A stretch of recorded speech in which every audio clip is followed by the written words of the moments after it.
Material analysis by nuclear techniques. In this lecture, we shall try to understand the basic principles and requirements for the material analysis by nuclear techniques.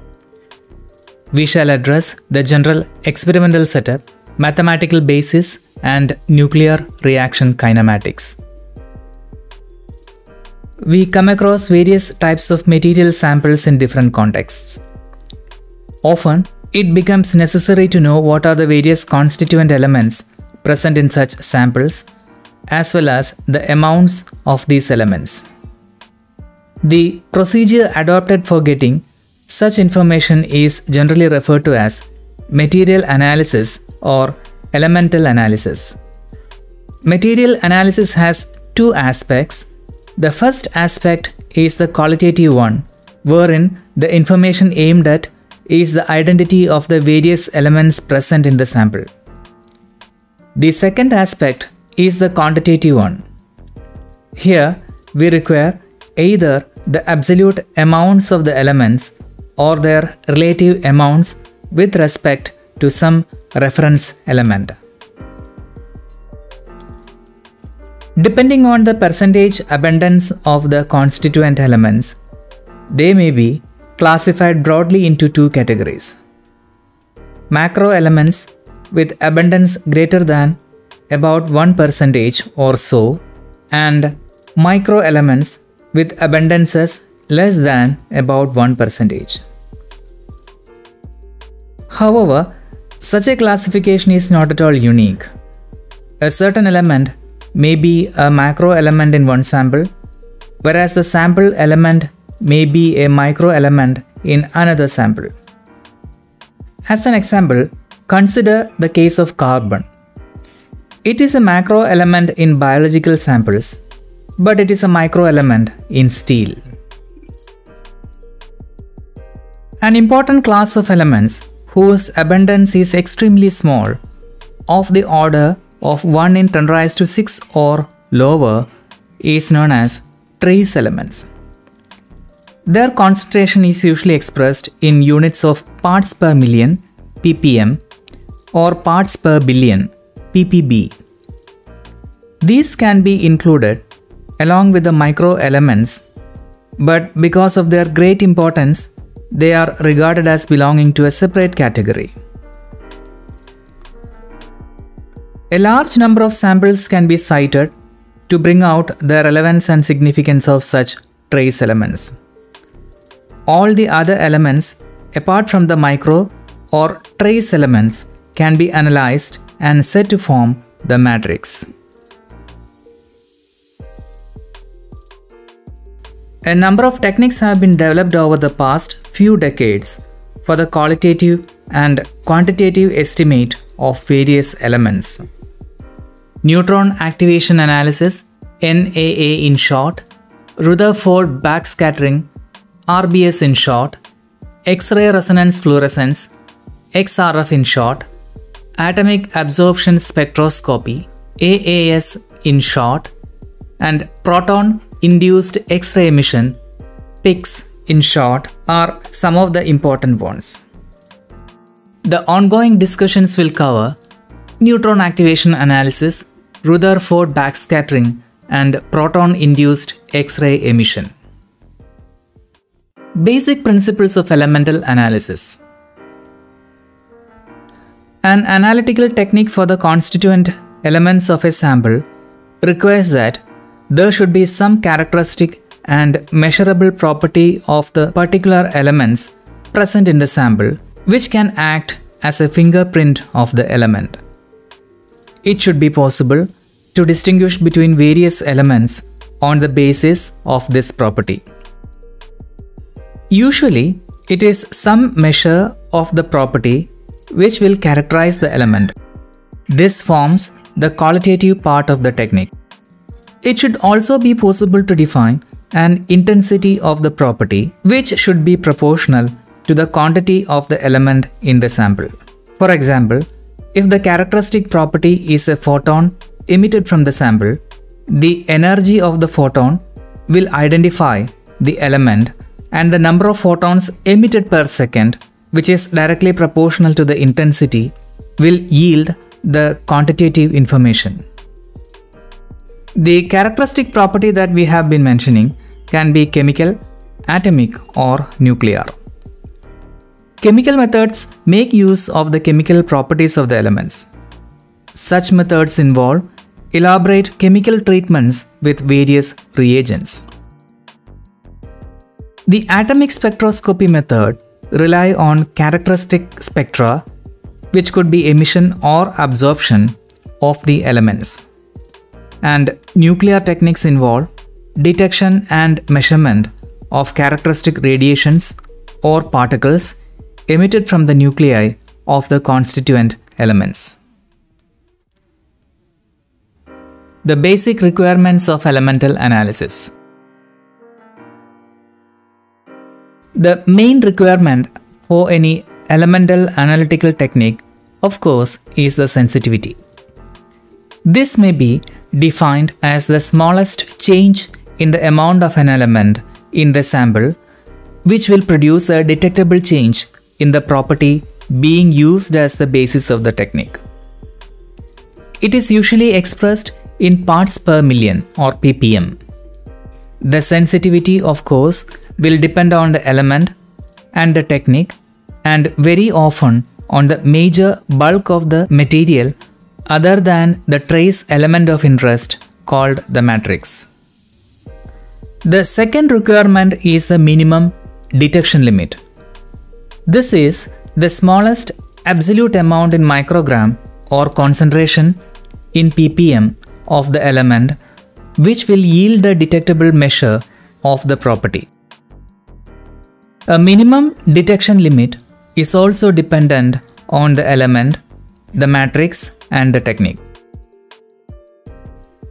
Another requirement is regarding the multi-elemental nature of the technique. Some of the methods for elemental analysis can simultaneously give information on several elements. These methods are called multi-elemental methods. In many cases, the multi-elemental nature may be very important, since a single analysis will yield quantitative information on many elements, thus saving valuable time which would have been required if the method was not of this nature. Under certain circumstances, after the analysis is over, we would like to preserve the sample for later use. It becomes very much essential that subjecting the sample to the analysis by the particular technique should not destroy it. And this requirement is called the non-destructive nature. General experimental setup. In the experimental setup, we need to have a source which produces a narrow beam of incident radiations like X-rays, gamma rays, etc., or particles, electrons, protons, alpha particles, etc., of the required type and energy. The number I, called the flux of the incident radiations per particles crossing unit area of the beam per second, will be either known or can be measured or can be eliminated from the calculations.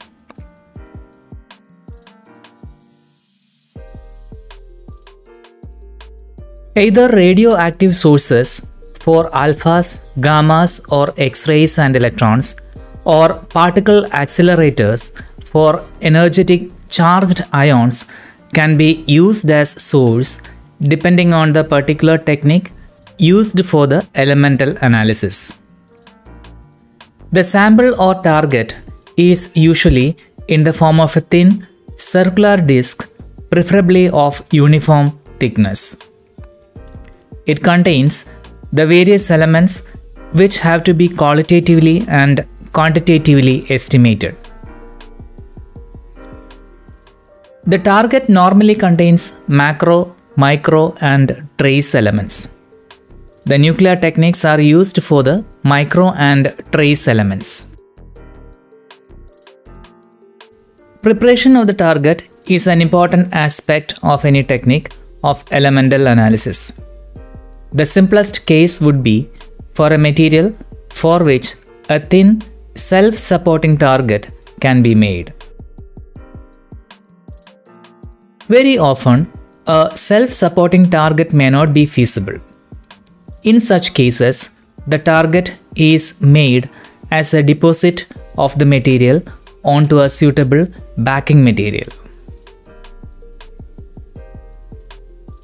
The backing should be thin and made of a material that will not produce intense background radiations which would interfere with the elements of interest in the sample material. Thin target and backing are especially necessary in techniques which make use of energetic charged particles which would lose a part of their energy in the target. Also, radiations like X-rays can be heavily attenuated in the target if its thickness is not small. The ions penetrate the target and are allowed to be collected by an insulated Faraday cup which is connected to a charge integrator.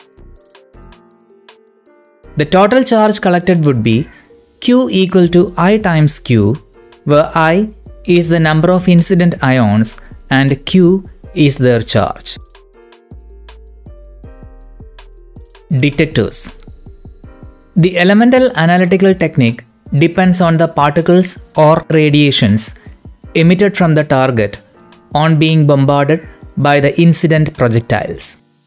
These outgoing particles or radiations are detected by means of suitable detectors. The detector has an active medium on entering which the particle or radiation interact with the atoms and produce or lead to the production of ion pairs. The ion pairs are collected by the electrodes, thereby producing electrical signals. One of such signal will be available at the output of the detector for each incident radiation, the amplitude of the signal being proportional to the energy which the incident radiation deposits in the active medium. The type of the radiation and its energy usually identifies the element, and the number of such signals produced per incident radiation gives a measure of the amount of the particular element.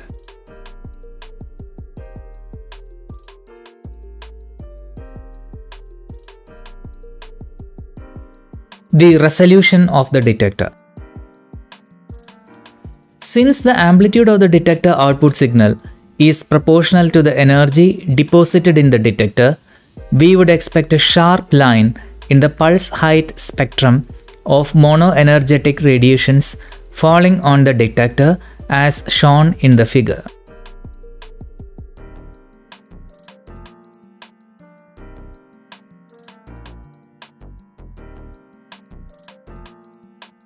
However, since the various processes leading to the formation of the detector signal are statistical in nature and are subject to statistical fluctuations, the spectrum spreads into a Gaussian peak with a finite width. This peak is often referred to as the photopeak. The width of the peak at half maximum is often quoted as representative of the resolution of the detector and is referred to as the full width at half maxima. The full width at half maxima is very important in situations when there are close-lying peaks in the spectrum. That is, when the incident radiations are not monoenergetic and contains close-lying radiation energies.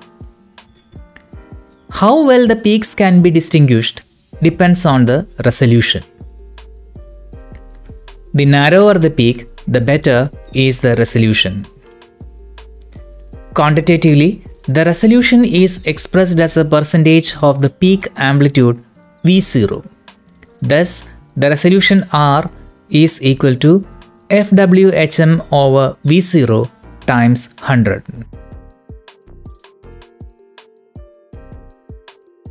For charged particles and low energy X-rays, the pulse height spectrum contains only the main peak. However, for higher energy X-rays and gamma rays, in addition to the main peak, the so-called photopeak, there is additional continuous distribution of lower amplitude pulses. This is due to the Compton scattering interactions within the detector, in which the scattered gamma ray escapes from the detector volume and hence do not contribute to the energy deposited in the detector. The lower amplitude pulses contribute to the so-called Compton distribution. The area under the photopeak is a measure of the number of outgoing radiations. The type of detector to be used will be decided by the type of the particle or radiation to be detected. If we are to detect charged particles like protons, alpha particles and other heavy ions, we can use silicon surface barrier detectors. If it is X-rays, we can use lithium drifted silicon detectors. If it is gamma rays, the detectors can be sodium iodide detector or germanium detectors. Another important aspect with regard to detectors is the detection efficiency. Detection efficiency is defined as a fraction of all incident photons which are actually detected by the detector. This is rarely one, since photons have only a finite probability of interaction inside the detector volume. Those photons which do not interact within the detector volume are obviously undetected. When detection efficiency is of importance, thallium-doped sodium iodide detectors are used. When high resolution is needed, we will go for germanium detectors. This figure shows the electronic setup used for detector signal processing and counting. The output signal of the detector may not be of the right amplitude and shape to be counted directly. It needs amplification and pulse shaping, and suitable electronics have to be used for processing these detector signals. The preamplifier, which is kept close to the detector using a very small length cable, will be either of the charge sensitive type or voltage sensitive type. It will have high input impedance and low output impedance so that the signal can be driven through long output cables if required to the main amplifier. The gain of the preamplifier is not significant. The major amplification of the signal is provided by the main amplifier, also referred to as a linear amplifier. The main amplifier also provides pulse shaping, resulting in a near Gaussian output pulse with a tail on the trailing edge. The gain and pulse width can be adjusted in this case, and typical range of the pulse width is from 0.5 microsecond to 10 microsecond. Multi-channel analyzer. This unit analyzes the signal and provides a digital output proportional to the amplitudes. The pulse height spectrum is in the form of counts versus channel number. The channel number is proportional to the amplitude of the signals, thereby to the energy of the radiations incident on the detector. Finally, the MCA output is fed to a personal computer through an interface card to determine the amount of elements in the irradiated sample.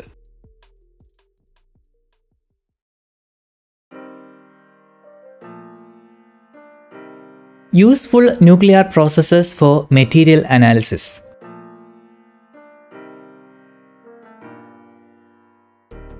In elastic scattering, there is no internal excitation of the colliding partners, and the kinetic energy in this case will be conserved.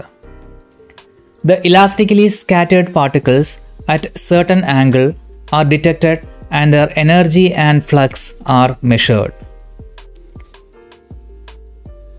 The measured energy is an indication of the atomic mass of the scattering element in the sample, and the flux is an indication to the amount of the element.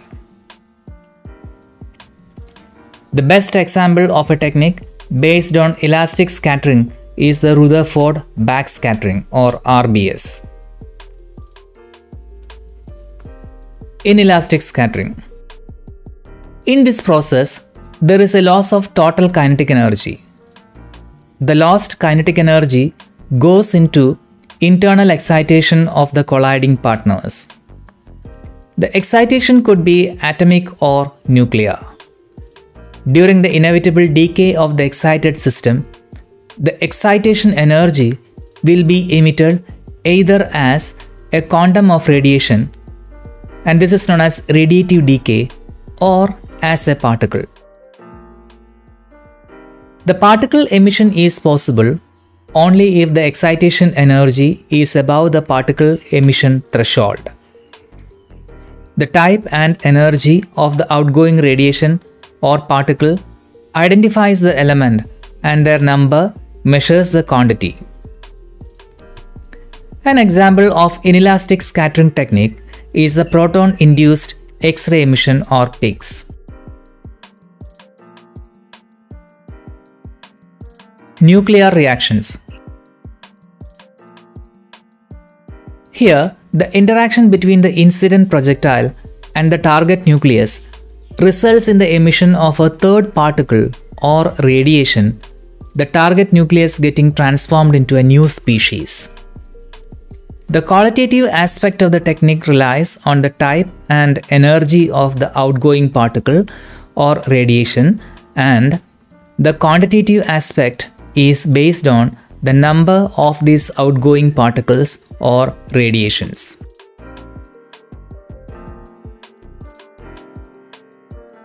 The nuclear techniques depend on the production of induced radioactivity in the sample on bombarding with the projectiles. Depending on the half-life of the induced activity, the techniques can be broadly classified into two: online analysis and offline analysis. Online analysis. When the half-life is very small, typically less than milliseconds, the outgoing radiations are counted in the detector at the same time as the irradiation is proceeding. As a result, the detector has to be placed near to the irradiation setup. Offline analysis. In some cases, the half-lives involved are larger and counting has to be done sometimes after the irradiation is over.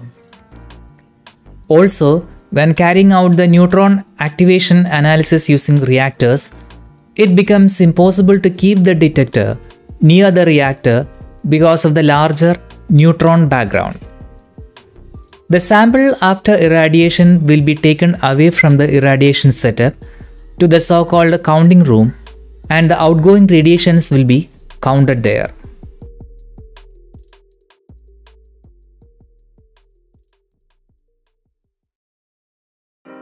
Mathematical basis of the quantitative estimate. The probability of the occurrence of an atomic or nuclear interaction is often expressed in terms of a quantity known as cross-section of the relevant interaction. It is often denoted by sigma and is expressed in centimeter square. The most common unit used in the atomic and nuclear regimes is barns, defined as 10⁻⁻24 centimeter square. The relevant cross-section useful in the nuclear analytical techniques is the probability for observing a certain outgoing particle at a particular angle with respect to the incident direction per incident particle per target nucleus. Consequently, sigma is a function of the angle of observation theta. We indicate this by writing the cross-section as sigma theta or as d sigma, which is a function of theta by d omega. And this quantity is known as the differential cross-section per unit solid angle at angle theta. The total cross-section will then be given by an integral over all solid angles and sigma equal to integral d sigma theta over d omega times d omega.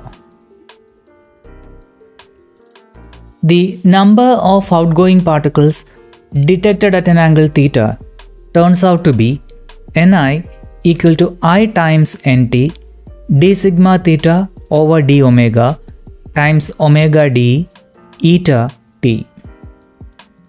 In this equation, I is an incident flux of the projectiles, which is the number of particles per unit area of cross-section of the beam per second. Nt is the total number of atoms or nuclei of the element in the sample. Omega d, the solid angle subtended by the detector at the target center. Eta, the detection efficiency of the detector. And T, the correction factor taking into account relevant attenuation of the outgoing beam. A measurement of Ni and knowledge of all other factors yields Nt.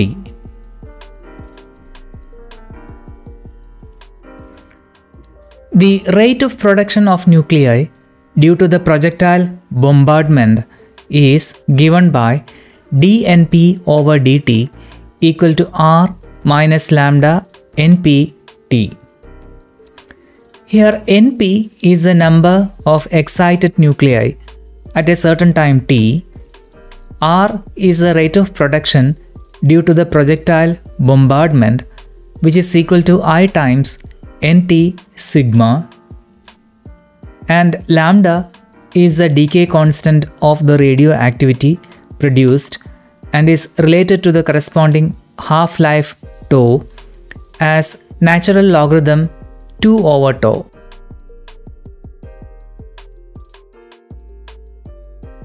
Assuming that the irradiation is started at time t equal to 0, we have npt equal to r over lambda times 1 minus e raised to lambda t. We will consider two cases, online analysis and offline analysis. In online analysis, the half-life is very short and lambda times npt is very much greater than r.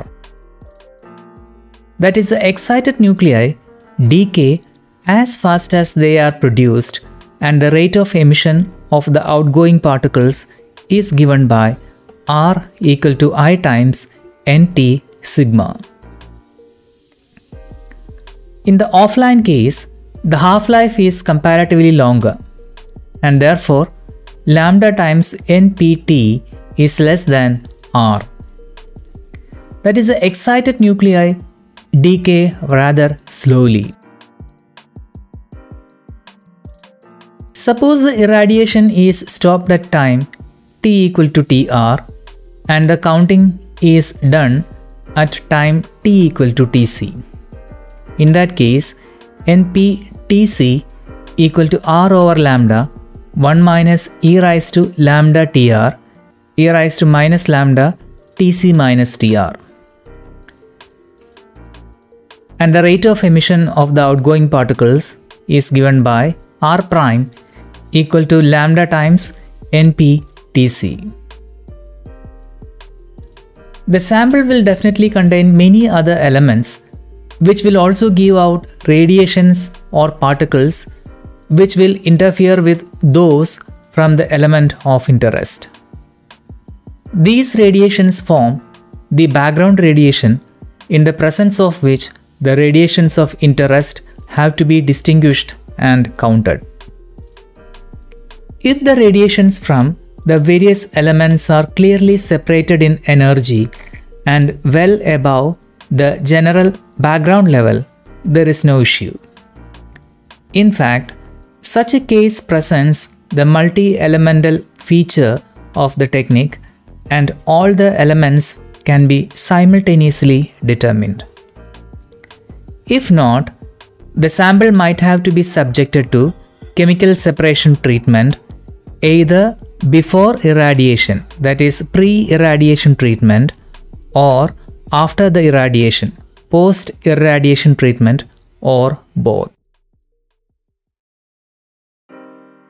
Nuclear reaction kinematics.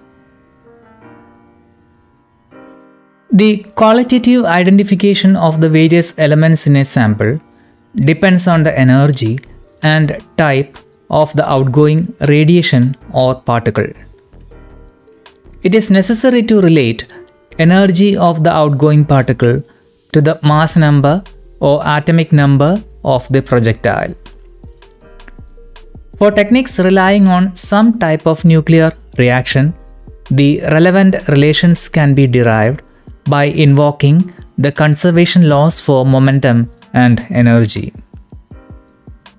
Let us consider a nuclear reaction that is designated as A plus X giving B plus Y plus Q.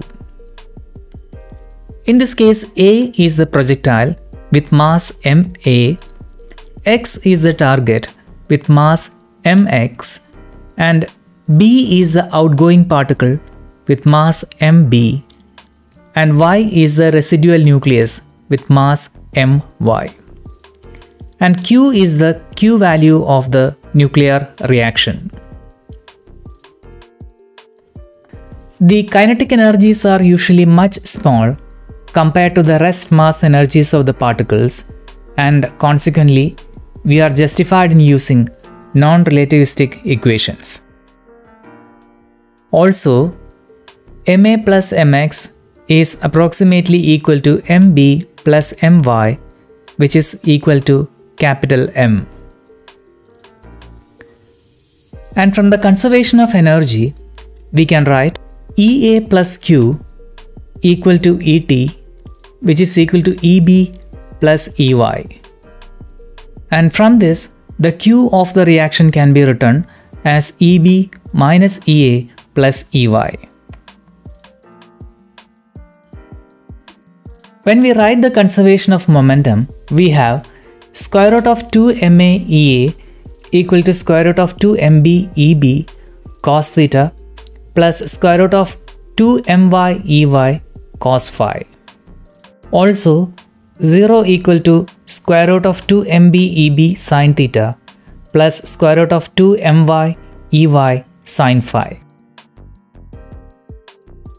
And from equation 3.1, we have square root of 2 my Ey cos phi equal to square root of 2 ma Ea minus square root of 2 mb Eb cos theta. And from equation 3.2, we have square root of 2 my Ey sin phi equal to negative of square root of 2 mb Eb sin theta. Squaring and adding equations 4.1 and 4.2, we get a new expression for 2 my Ey.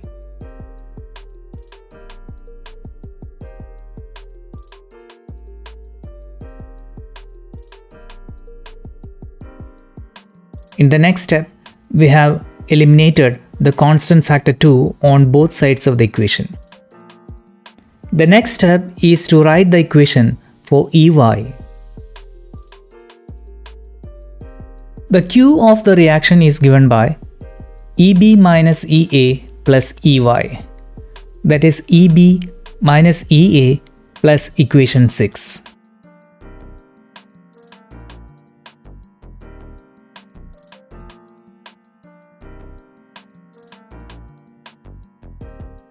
A rearrangement of the equation gives EB times 1 plus MB over MY minus EA times 1 plus MA over MY minus 2 over MY times square root of MA MB EA EB times cos theta.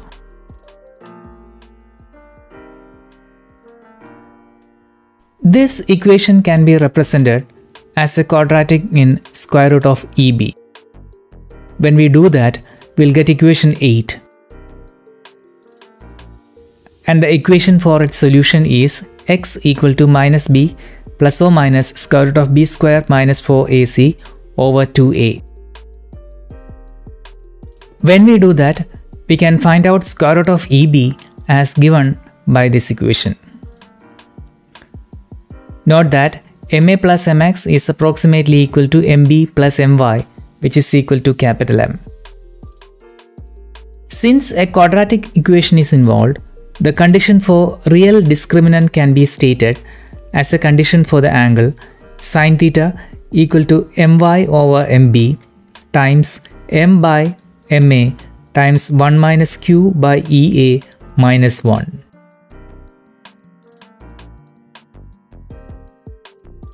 Marian and Young have published equations and tables relevant for nuclear reaction analysis. They define the following quantities: A equal to Ma times My over M square times Ea over Et, B equal to Ma times Mb over M square Ea over Et, and C as equal to Mx times Mb times 1 plus Ma Q over Mx Et, and D as equal to Mx times My times 1 plus Ma Q over Mx Et. Note that A plus B plus C plus D equal to 1 and AC equal to BD. In terms of A, B, C and D, the energy of the outgoing particle can be shown to be given by the following relation. That is EB over ET equal to B times cos theta plus or minus square root of D over B minus sin square theta.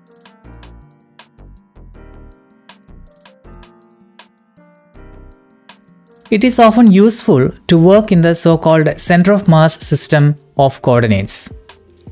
This is because in the center of mass system, one is interested only in the relative motion of the particles involved in the interaction. Any theoretical model treats only the relative motions, and the cross-section is calculated from the model are invariant in the center of mass system. Finally, when a comparison is to be made with experimental results, a conversion from the center of mass system to the laboratory system becomes necessary.